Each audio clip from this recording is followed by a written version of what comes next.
Warning: this video includes descriptions of acts that may cause some viewers discomfort. Viewer discretion is advised.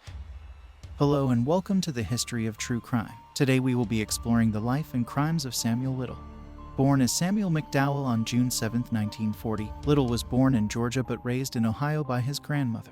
Little was an underachiever in his school, Hawthorne Junior High, and by his own account, he began having sexual fantasies about strangling women as a child, starting when he was in kindergarten after seeing his teacher touching her throat. As Little grew up, he began collecting true crime magazines that depicted women being choked. This was just the start. In 1961, he was sentenced to 3 years in prison for breaking into a furniture store and was released in 1964, prompting him in the late 1960s to move to Florida to live with his mother. He gained work in a cemetery and as an ambulance attendant. The move to Florida offered Samuel more freedom, and he began traveling between states and having more run-ins with the law. By this time, Little had been arrested in 8 states for a list of crimes such as driving under the influence, fraud, shoplifting, armed robbery, and aggravated assault, just to name a few. By 1975, he had been arrested around 26 times in 11 states, this time expanding his crimes to theft, assault, attempted rape, and attacks on government officials, frequently in and out of prison. Little developed a hobby while incarcerated.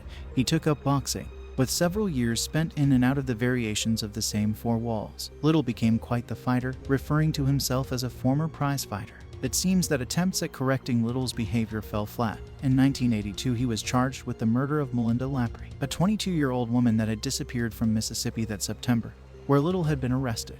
Little was not indicted. However, while under investigation, Little was extradited to Florida, where the body of 26-year-old Patricia Mount had been found the same September. Little was identified as one of the last people to have seen Mount alive, spending the evening of what would be her last night on Earth by her side. Little was acquitted in January of 1984 due to the mistrust of testimonies given by the witnesses.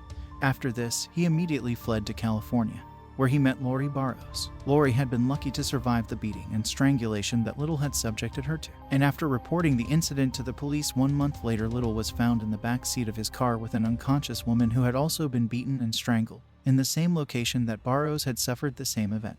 He was arrested for kidnapping charges and served only 2.5 years for both of the crimes. February 1987. On his release, Little relocated to Los Angeles, where he is known to have committed at least 10 additional murders and became known as the choke and stroke killer. Samuel Little was not arrested until September 5, 2012. He was picked up at a homeless shelter in Kentucky after having drifted through several states, dodging the convictions to come. Little's confirmed victims are as follows: Annie Stewart, October 11, 1981.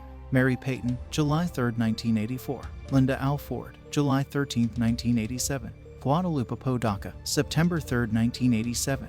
Audrey Everett, August 14, 1989. Zena Jones, July 6, 1990. Rose Evans, August 24, 1991.